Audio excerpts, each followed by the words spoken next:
Então, nós estamos aqui, né, para mais um culto do Evangelho no Lar. Nós estamos na 18ª semana, com muita felicidade nós temos percorrido esse caminho. Para quem está acompanhando conosco no Evangelho, nós estamos hoje no item A Paciência, que é uma instrução dos Espíritos do capítulo 9 do Evangelho segundo o Espiritismo. Então, nós estamos posicionados nessa instrução.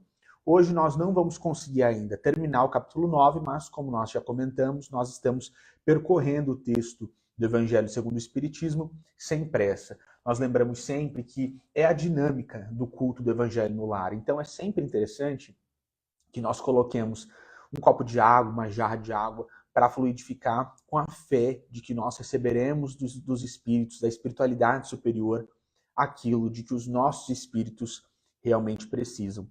Antes de nós começarmos, eu vou fazer uma prece para todos nós nos acalmarmos, entrarmos aqui no clima, para o nosso foco se ampliar e nós conseguirmos, né, extrair nesta noite a maior quantidade de ensinamentos possíveis. Nosso Deus, nosso Pai, de infinito amor, misericórdia e justiça. Inteligência suprema, causa primária de todas as coisas. Jesus, nosso divino amigo, estrela da manhã, Cordeiro de Deus, pão da vida, príncipe da paz, Santo de Israel, luz do mundo. Em teu nome, Mestre, nós nos reunimos aqui nesta noite, esperançosos de que, como o Senhor nos prometeu, o Senhor estará presente aqui em nosso meio. Tudo, Jesus, que nós fazemos nessa vida, todos os nossos esforços são relativos à nossa aproximação com o Senhor. Nós ansiamos, Mestre, profundamente, no fundo dos nossos corações, pelo teu abraço, pelo teu contato mais significativo, para que os nossos espíritos tenham realmente a capacidade de registrar em algum termo o teu espírito. Nós pedimos, Mestre, humildemente, para que o Senhor esteja aqui conosco nesta noite. E como, Jesus, nós sempre te dizemos, entra nos nossos corações, muda todas as coisas de lugar, Mestre, de acordo com a tua santa e soberana vontade. Nós, Jesus, estamos ansiosos para, em entendendo o teu santo evangelho, sermos capazes de reproduzir nas nossas vidas práticas todos os teus postulados e assim nos tornarmos instrumentos do teu coração aqui na terra. Como nós sempre te dizemos, Jesus, nós aproveitamos a oportunidade de estarmos aqui reunidos em teu nome e pedimos para que da nossa singela reunião saia um raio, uma colaboração em favor dos nossos irmãos e irmãs que mais sofrem na noite de hoje. Como sempre, Mestre, nós pedimos pelas mães que perderam seus filhos e estão desesperadas, pelos nossos irmãos e irmãs que estão doentes, sem fé na noite de hoje, sem acreditar que terão um futuro. Nós pedimos, Jesus, por todos os nossos irmãos e irmãs que estão ansiosos nas ruas, pelo pão, pela água e agora por um cobertor nesse frio. Nós pedimos, Mestre, sempre por todos aqueles que, em perdendo as esperanças nos dias do porvir, planejam tirar a própria vida. Que a paz, Jesus, que vem direto do teu coração, caia sobre todos nós, seja sempre sobre todos nós, nos lembrando de que tudo passa nessa vida. Só o teu nome, santo, soberano, supremo, é suficientemente forte para restar, para reinar para todo sempre. E nós te dizemos, Jesus, que no teu nome nós temos encontrado esperança, fé, resignação, tudo de que nós precisamos para seguir em frente. Tem sido assim, Mestre, desde sempre, e nós cremos que para sempre será assim. O Senhor é todo o nosso apoio. Jesus Cristo de Nazaré é a nossa rocha forte na qual nós nos apoiamos aqui nesse mundo. Sê conosco sempre, Jesus. Nós sempre te pedimos, Mestre, para que nunca nos falte trabalho na tua santa seara, seara cristã, e para que nunca nos falte uma atitude mental que nos torne capazes de realizar todo e qualquer trabalho a nós confiado. Mestre, aqui de joelhos, com os nossos corações abertos e com as nossas mentes voltadas à tua santa imagem, à tua excelsa imagem que nos inspira tanto, nós mais uma vez e também dizemos: Hosana a Deus nas alturas, bendito é aquele que vem em nome de Deus. Nós chamamos para sempre, Jesus. Abençoa o nosso esforço desta noite e ser conosco. Que assim seja. Que assim seja. Bom, pessoal, então o Geraldo vai começar conosco nesse item sobre o qual nós falamos, a paciência. É que aproxima? O espírito comunicante. A paciência. Que é de um espírito amigo. Essa mensagem que foi inserida no Evangelho segundo o Espiritismo, item 7 do capítulo 9, das Instruções dos Espíritos, dada na cidade de Le Havre, em 1862. Allan Kardec, um espírito amigo, vai escrever sobre a paciência. E ele diz assim: a dor é uma bênção que Deus envia a seus eleitos. Não vos aflijais, pois, quando sofrerdes. Antes, bendizei de Deus onipotente que pela dor, neste mundo, vos marcou para a glória no céu. Bom, em primeiro lugar, a respeito desse primeiro parágrafo, nós temos que considerar veementemente, inclusive, porque o Espiritismo às vezes recebe essa crítica de que nós somos apologistas da dor, que somos masoquistas. Não é nada disto. É que a compreensão espírita cristã, ela levanta os olhos para além da matéria. Ela sambarca a causa profunda das dores terrenas, não no presente, mas reconhece que vem na nossa culpabilidade anterior de múltiplas e sucessivas reencarnações em que talvez tenhamos errado, tenhamos nos desviado do caminho reto, incorrido em crimes, em vícios, feito mal a determinadas pessoas, e em chegando no mundo espiritual, reconhecemos o erro, não é? E pedimos uma nova vida para lidarmos com os problemas que nós mesmos provocamos nos corações alheios. Hoje mesmo estava assistindo uma palavra do Chico Xavier com o nosso amigo Adelino da Silveira, em que o Adelino perguntava ao Chico qual era, diante de Deus ou diante da espiritualidade maior, de Jesus, nosso Mestre e Senhor, qual era o poder mais alto, se era o da justiça ou se era o da misericórdia.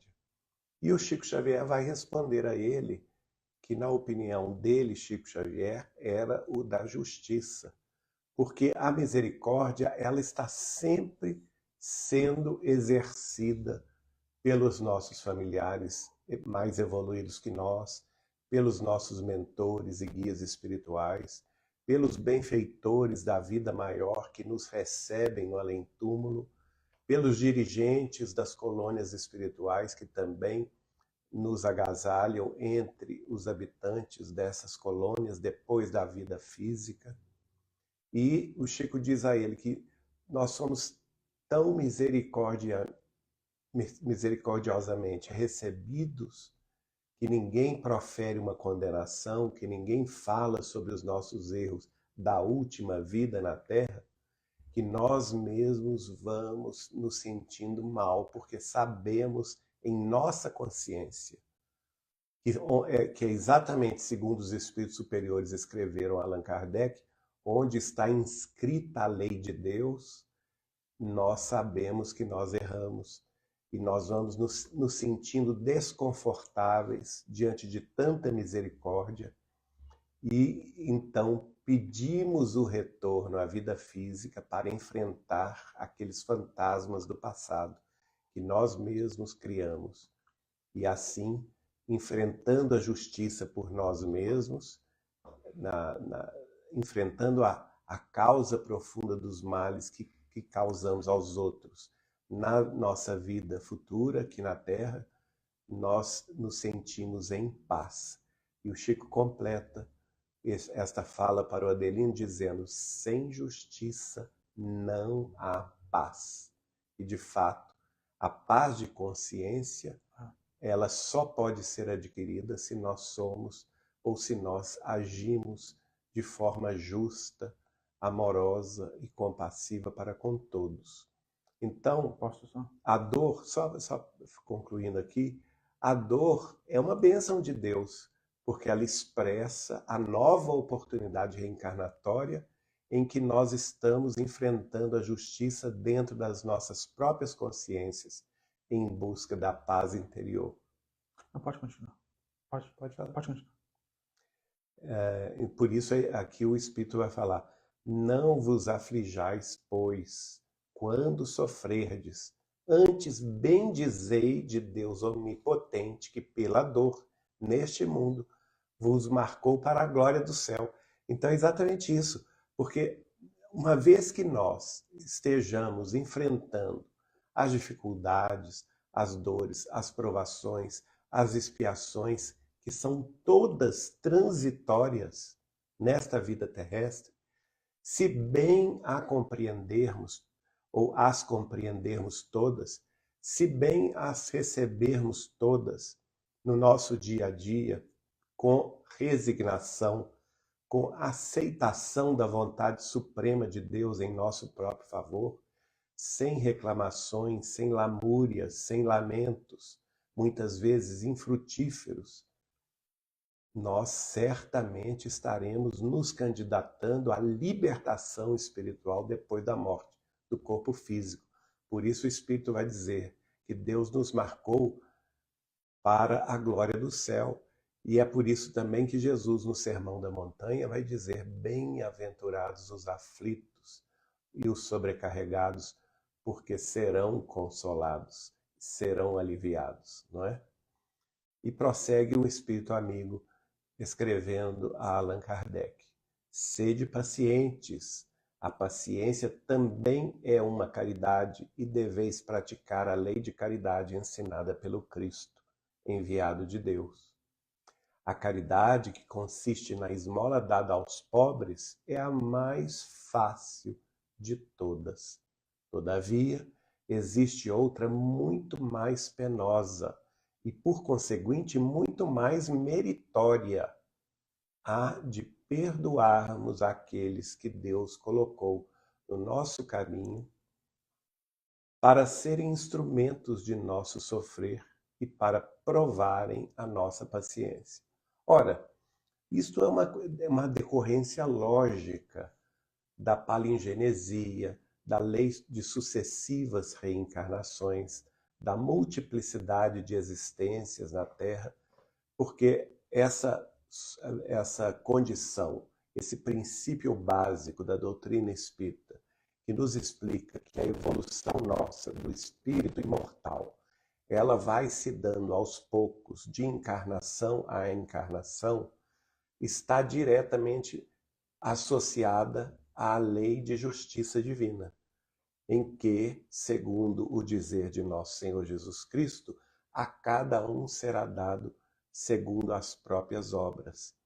E assim, nesse exercício que vamos tendo, esse exercício evolutivo que vamos tendo de experimentar situações distintas, conviver com pessoas, com almas diferentes das nossas, ter contato com indivíduos que não são propriamente diretamente ligados ao nosso coração, que são provavelmente indivíduos de outras famílias espirituais e que basta às vezes não temos com eles nenhuma afinidade mais direta, nenhuma sintonia mais clara, nem mesmo um carinho mais profundo, a não ser o contato de relações familiares corporais, não é? Porque nascemos numa mesma família, temos o mesmo sangue, mas não somos da mesma família espiritual.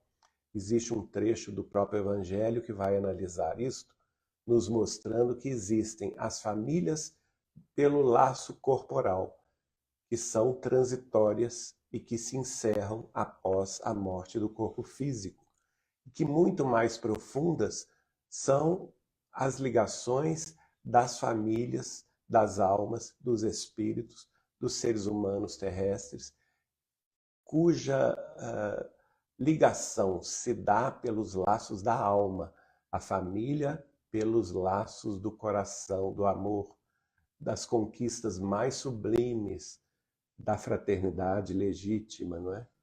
As famílias pelos laços da alma.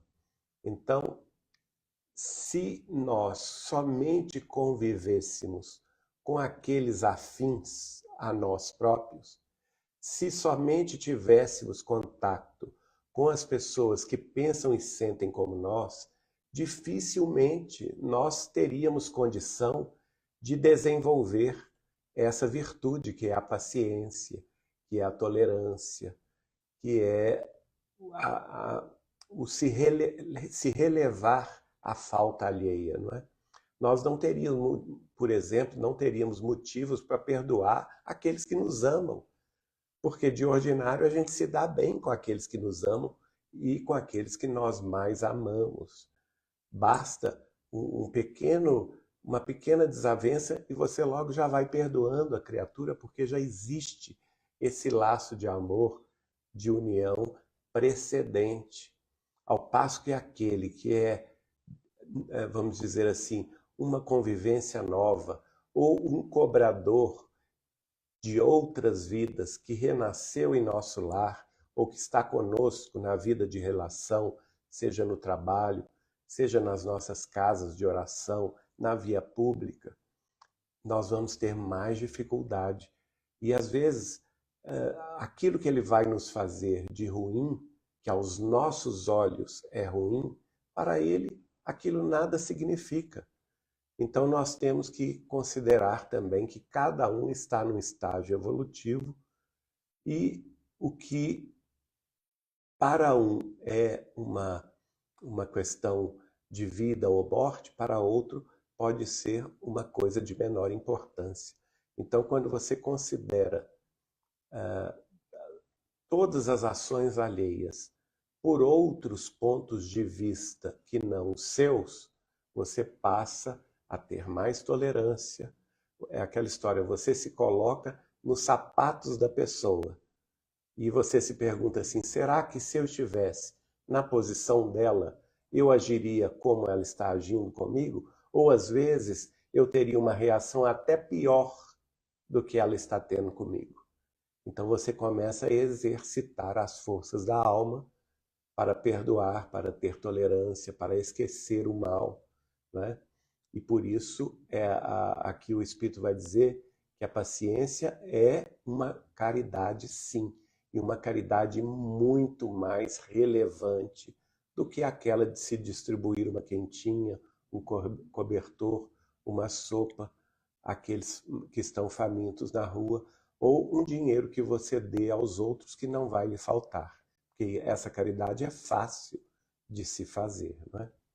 Ele completa, continuando a sua mensagem lindíssima, ele vai dizer assim, a vida é difícil, bem o sei, compõe-se de mil nadas, que são outras tantas picadas de alfinetes, mas que acabam por ferir.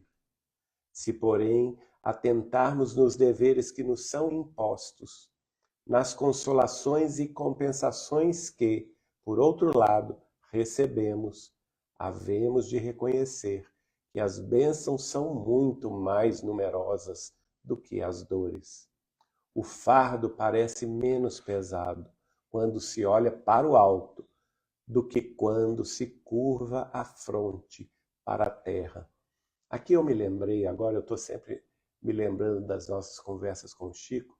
Certa vez ele falou comigo assim: Geraldinho, nós temos que andar no mundo com os pés bem plantados no chão da nossa realidade, em torno de nossos passos.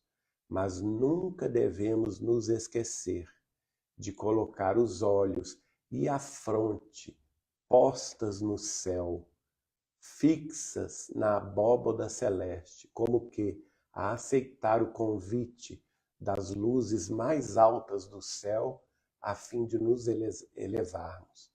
Eu achei essa frase tão linda e sempre tenho tentado estabelecer isso como norma dentro de mim, sem sair da realidade, porque também a gente não pode ser tolo, não é?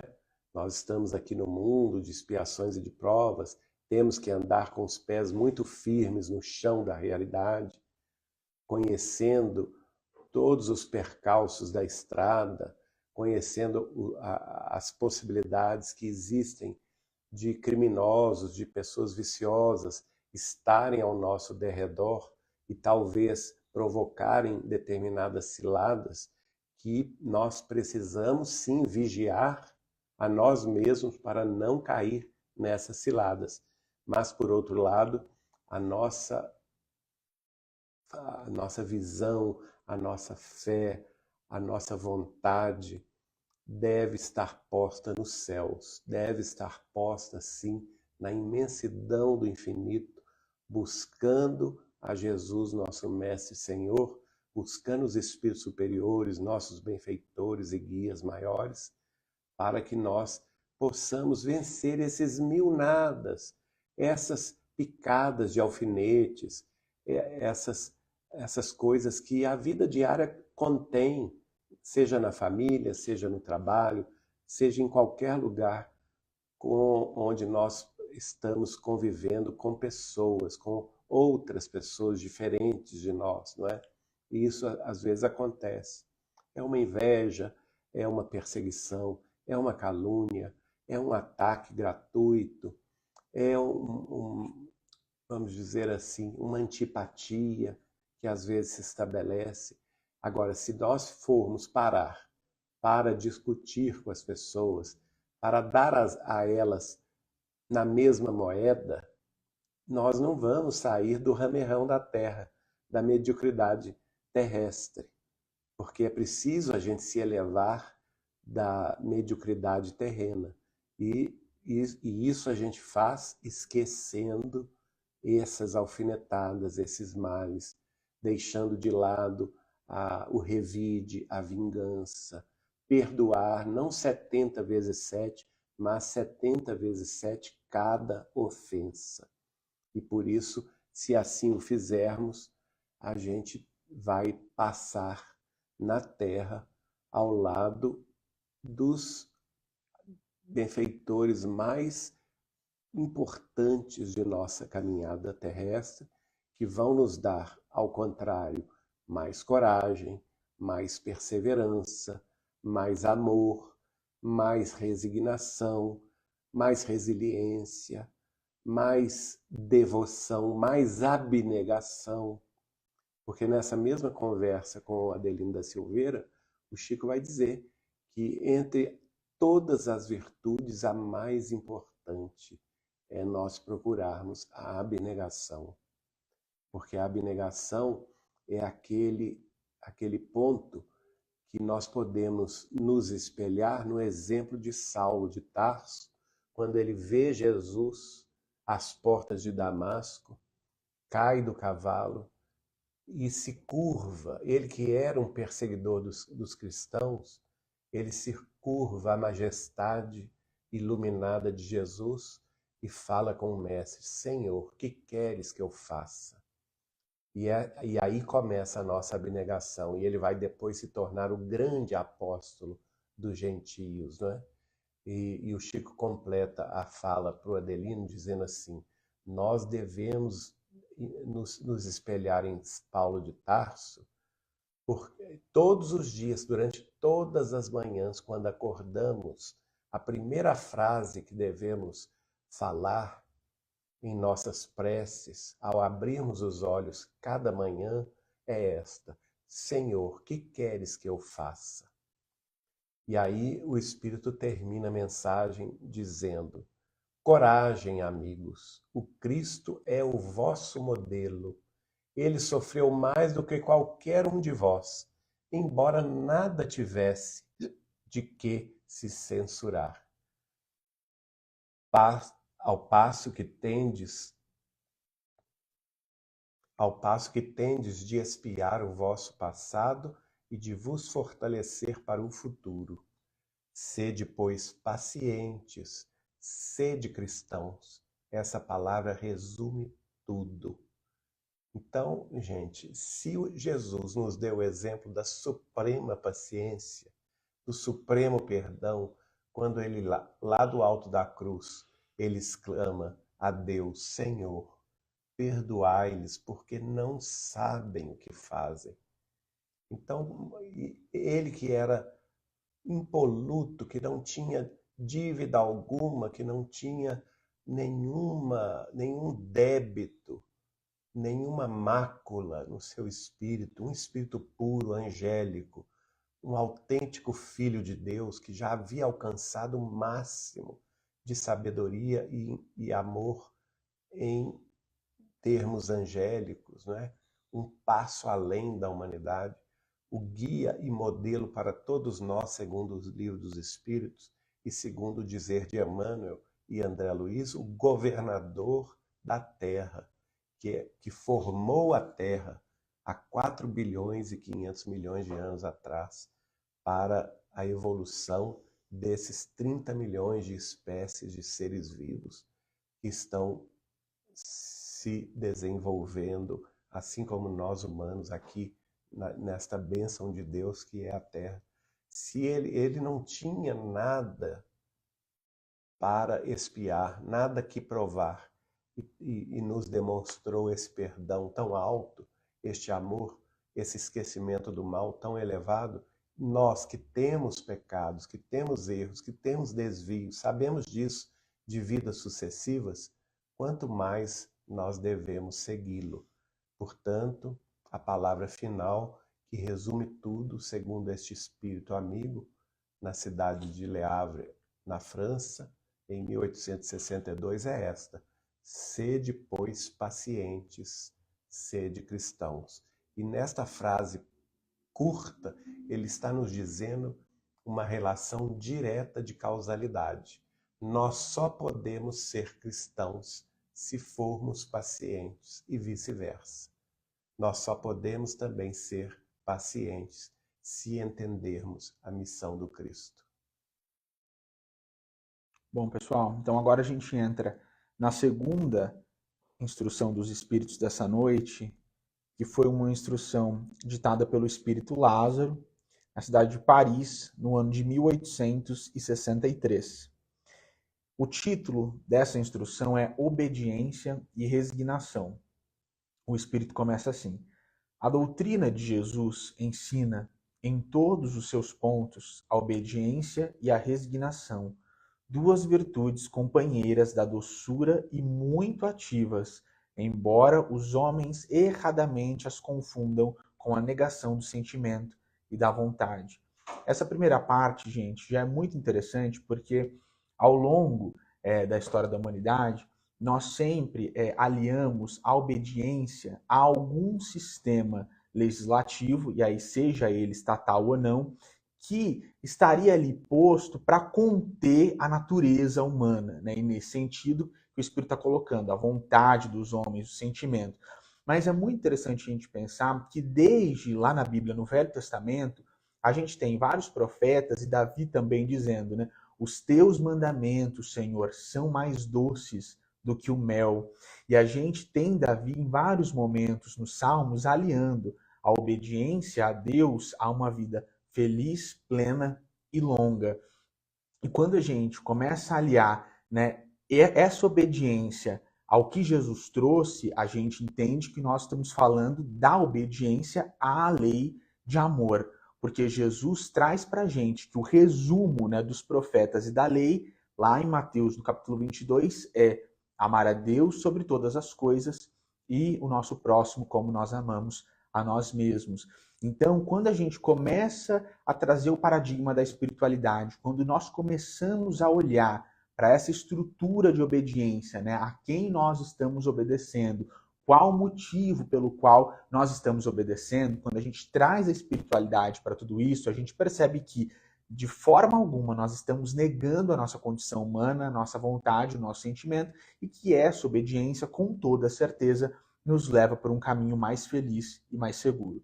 O Espírito continua.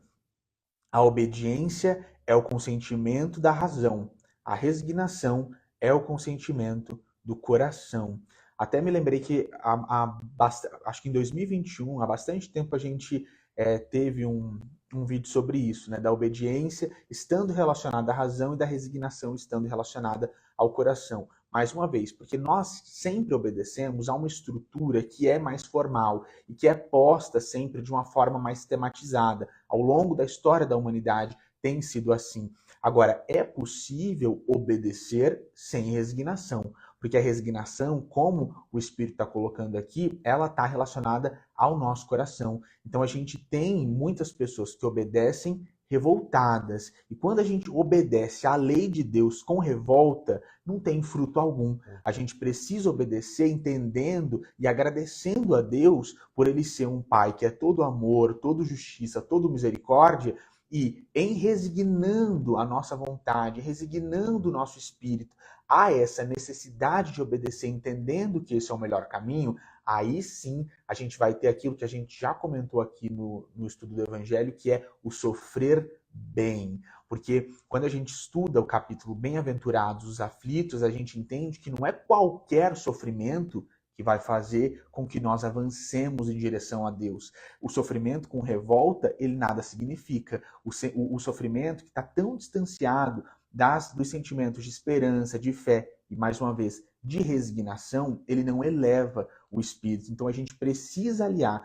E quando a gente pensa na doutrina espírita, né, no espiritismo sendo o nosso consolador, ele significa consolo e ele ajuda a nossa resignação nesse sentido, porque em explicando as leis que regem a relação entre plano material e plano espiritual, quando a gente entende essa relação, quando nós entendemos as expiações, as provas, o princípio da reencarnação, em entendendo tudo isso, a gente tem mais facilidade de se resignar. Então eu estou sofrendo porque tem um motivo muito mais complexo por trás de tudo isso. E aí o meu coração se enche de resignação e, portanto, de outras virtudes, como paciência, como gratidão a Deus por estar passando por determinadas coisas.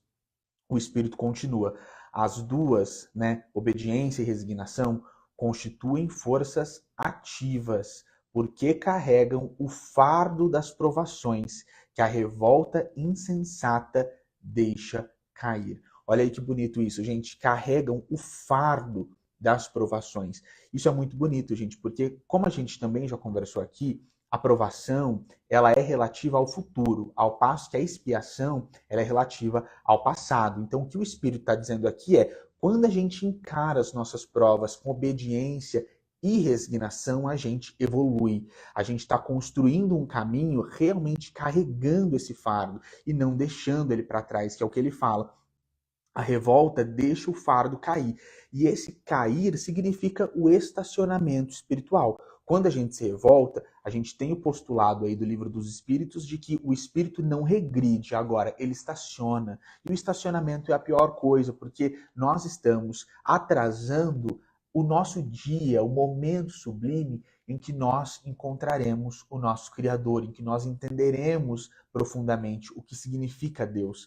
Então, a revolta e o estacionamento, resignação e obediência nos ajudam a evoluir. O Espírito continua.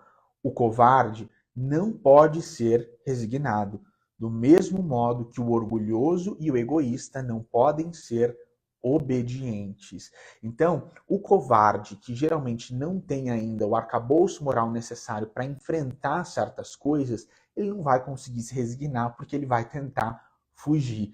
E o orgulhoso e o egoísta, eles não conseguem obedecer porque o orgulhoso muitas vezes acha que ele está acima de Deus. Ele não consegue admitir uma autoridade que pensa um caminho. Porque o orgulhoso, ele pensa que ele sabe tudo. Ele pensa que mesmo estando no mal, ele sabe qual é o melhor caminho de evolução, ele sabe qual é o melhor caminho para percorrer na vida material.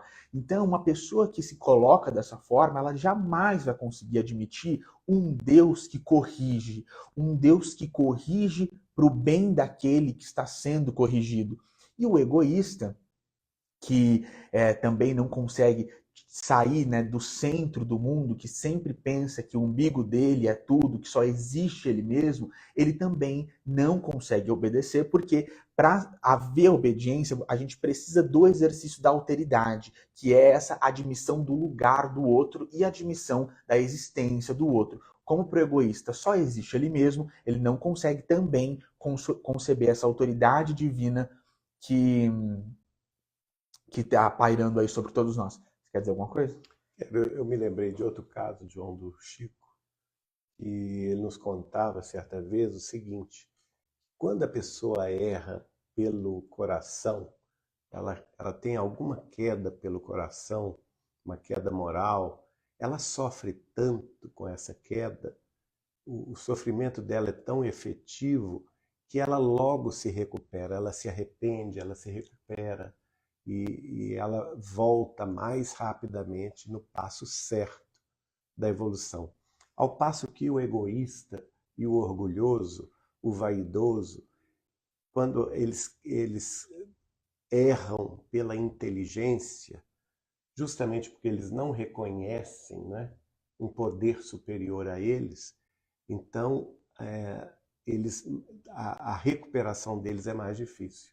A pessoa, o orgulhoso, o egoísta, o vaidoso, ele erra, mas não reconhece, não se arrepende, não faz consigo mesmo aquela emenda, aquele arrependimento, aquela, vamos dizer assim, aquele caminho de reparação.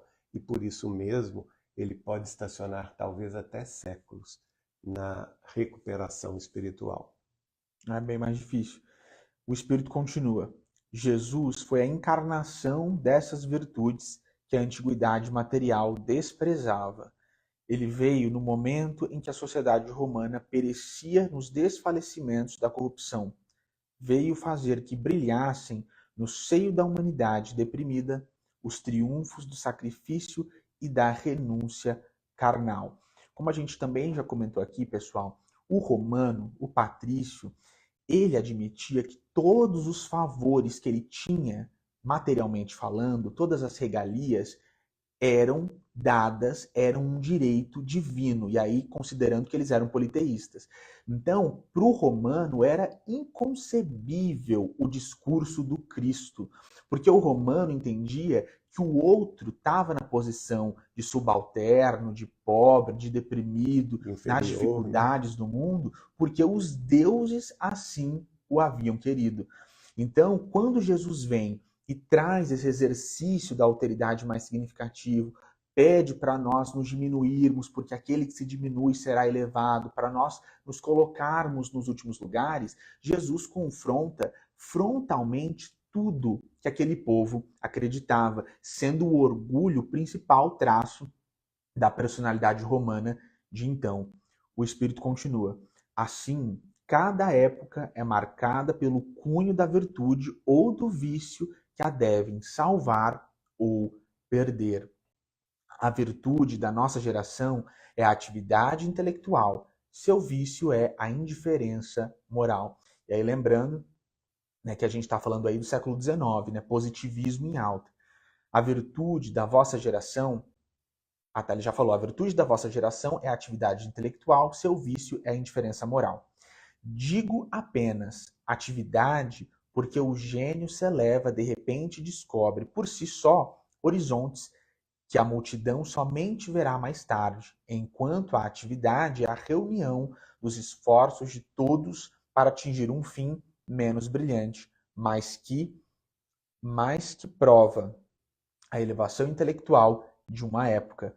Submetei-vos ao impulso que vimos dar aos vossos espíritos. Obedecei à grande lei do progresso, que é a palavra da vossa geração.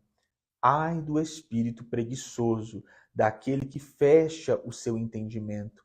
Ai dele, porque nós, que somos os guias da humanidade em marcha, açoitá-lo-emos e forçaremos a sua vontade rebelde por meio da duplação do freio e da espora.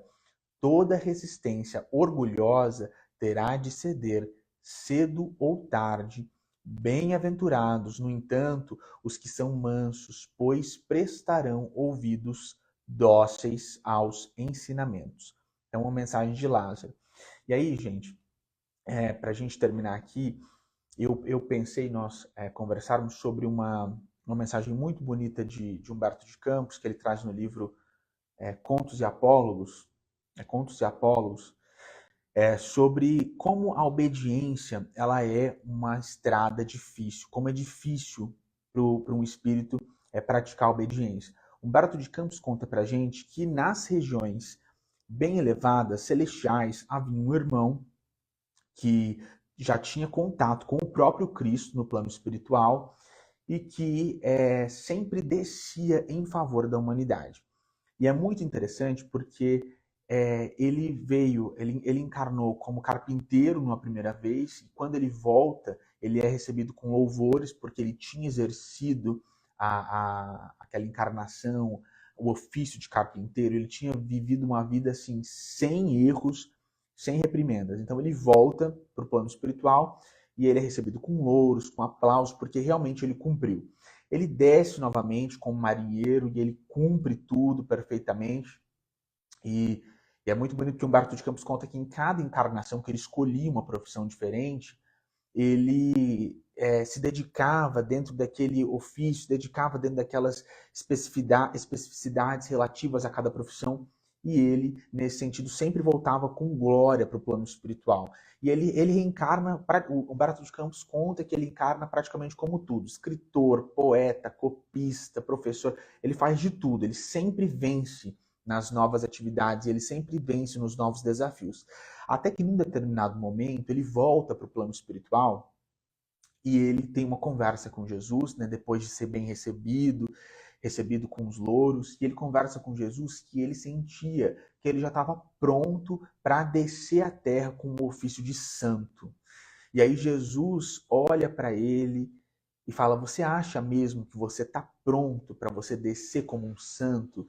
Porque até agora você está em meu serviço junto aos homens. Mas se você descer com esse ofício de santo, você vai estar a serviço dos homens junto a mim.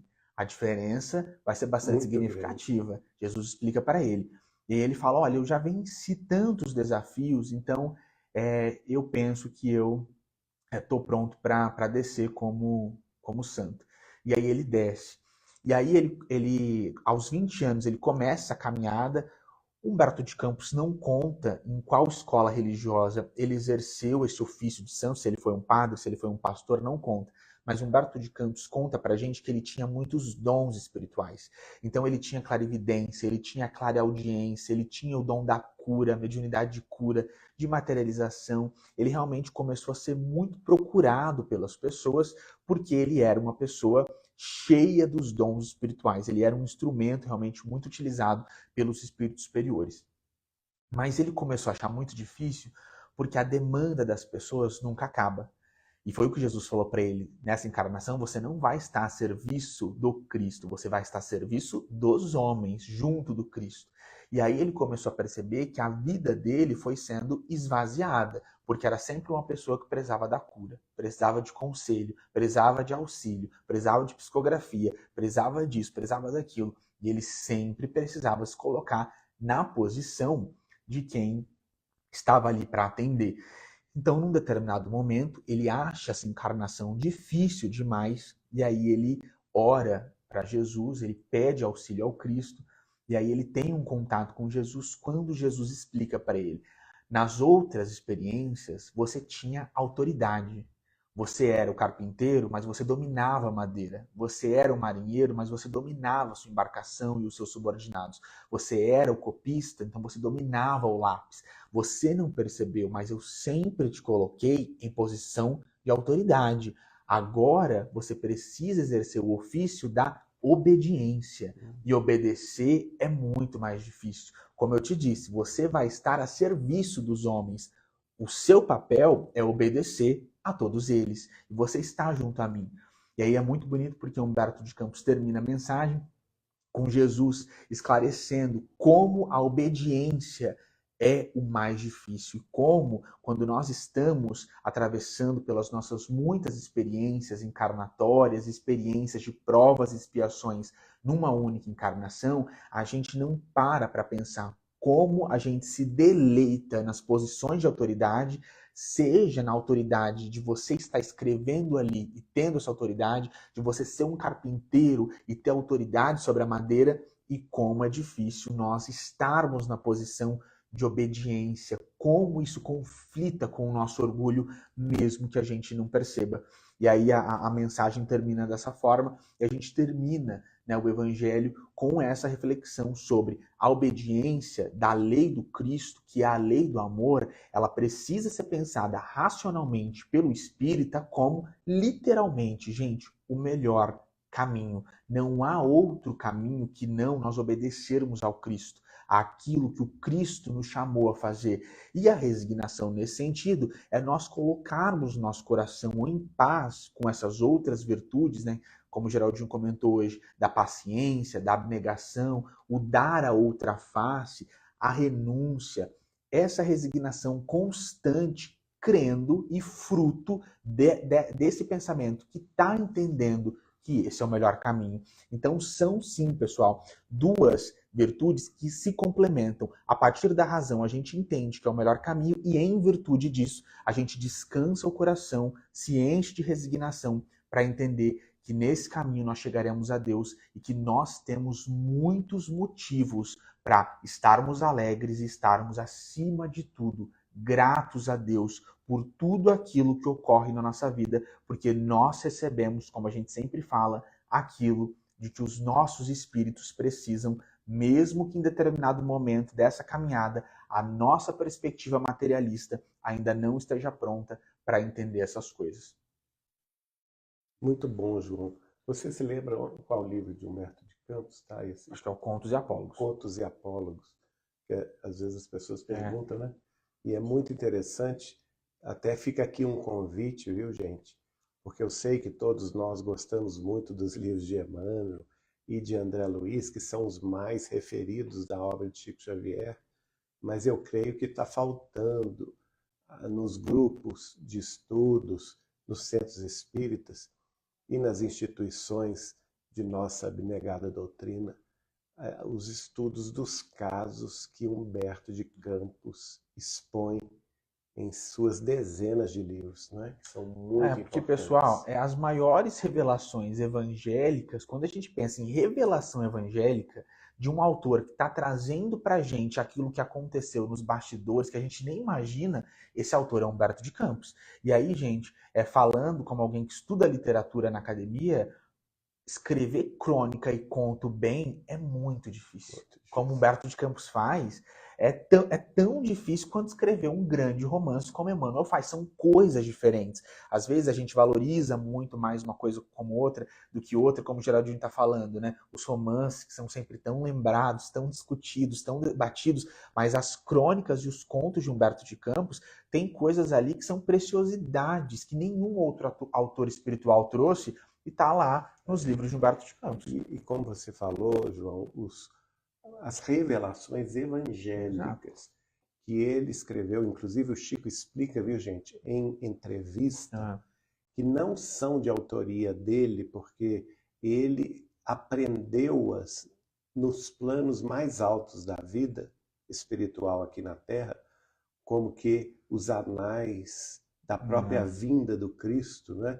Da relação do Cristo com seus apóstolos, com seus discípulos, com sua mãe, com Maria de Magdala e com outros seguidores Kardec, mais perto. Né? Quantas revelações sobre Kardec, gente. o Humberto de Campos traz, né? Mas especificamente sobre as revelações evangélicas, eu quero citar 2 livros de luz, que são Boa Nova e Lázaro Redivivo. E o Pontos e Contos também. E também o Pontos. Então são Muita 3, coisa. Pontos e Contos, todos de autoria do espírito de Humberto de Campos, que também assinava como Irmão X, pela psicografia de Chico Xavier. Então que a gente não tenha preguiça de estudar. Aliás, aí, ó, a mensagem final falando ai do preguiçoso. Exatamente. Né? Ai dele.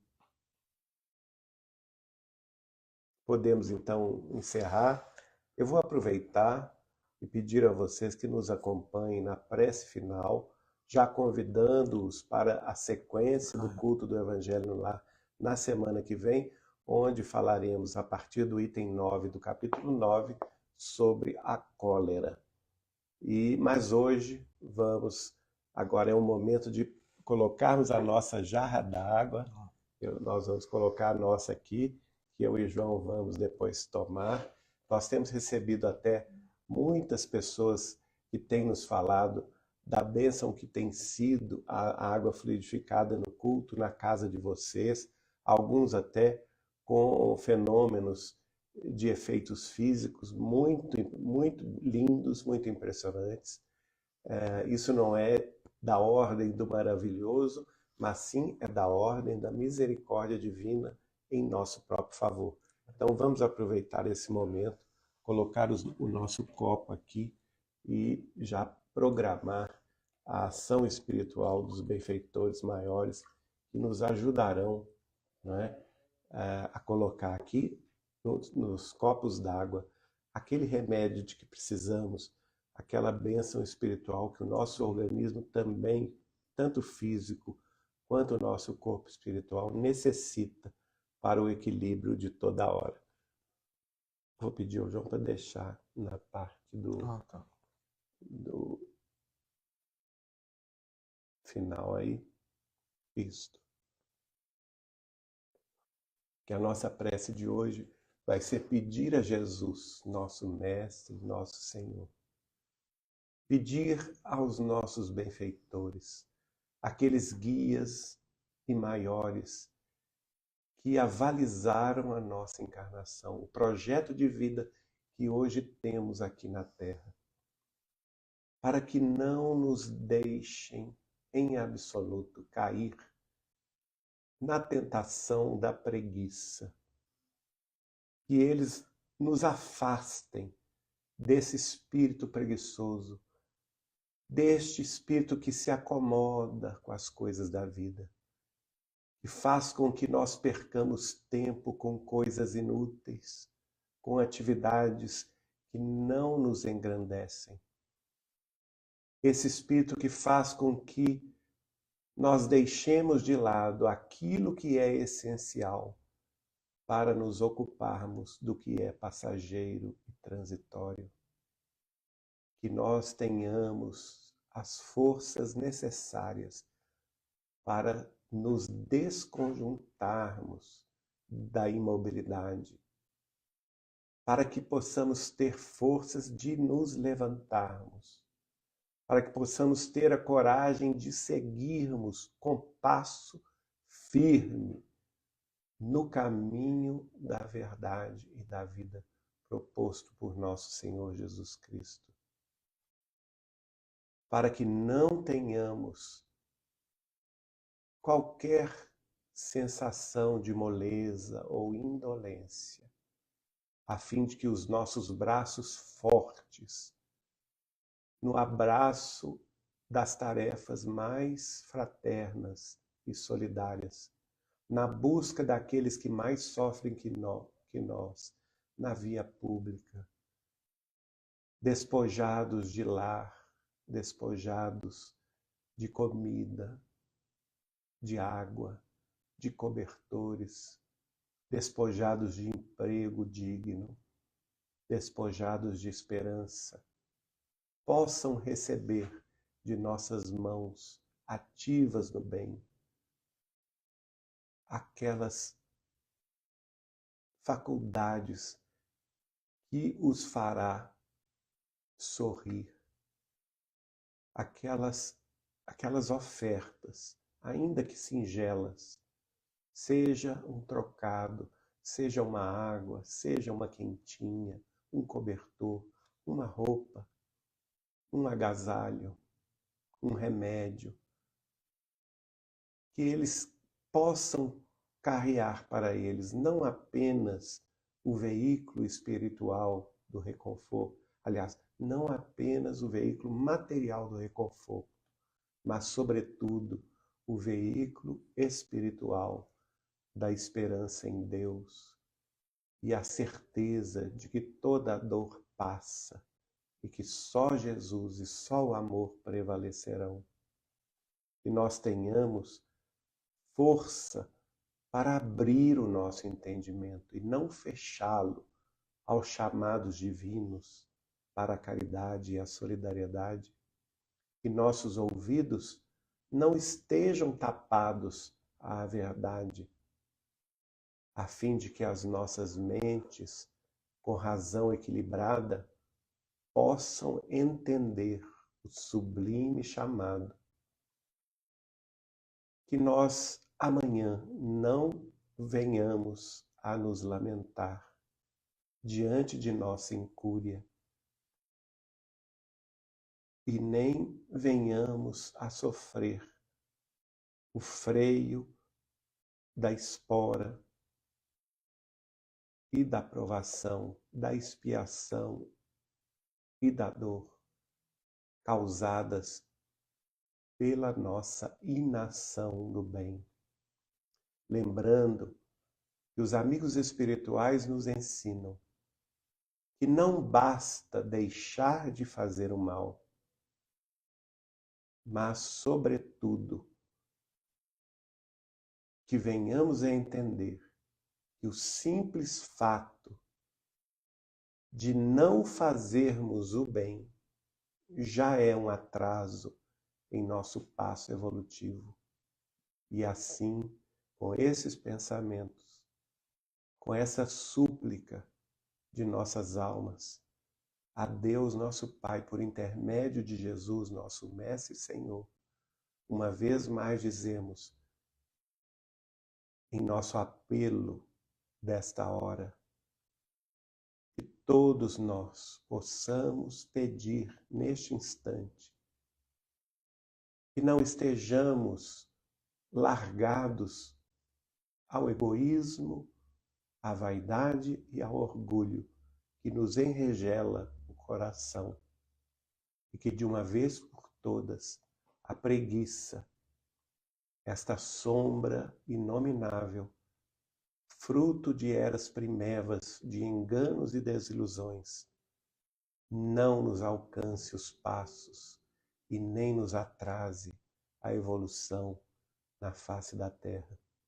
para que, enfim, possamos seguir todos juntos, intimoratos, de braços unidos, de corações afins e mentes em sintonia, em direção ao mais alto, em direção ao mais acima, para que a luz de Deus se faça em nossos próprios caminhos, hoje, agora, amanhã e sempre. Que assim seja. Bom, pessoal, então a gente fica por aqui. Na semana que vem nós nos encontramos para continuar e finalizar, talvez, o capítulo 9 do Evangelho segundo o Espiritismo, no título A Cólera.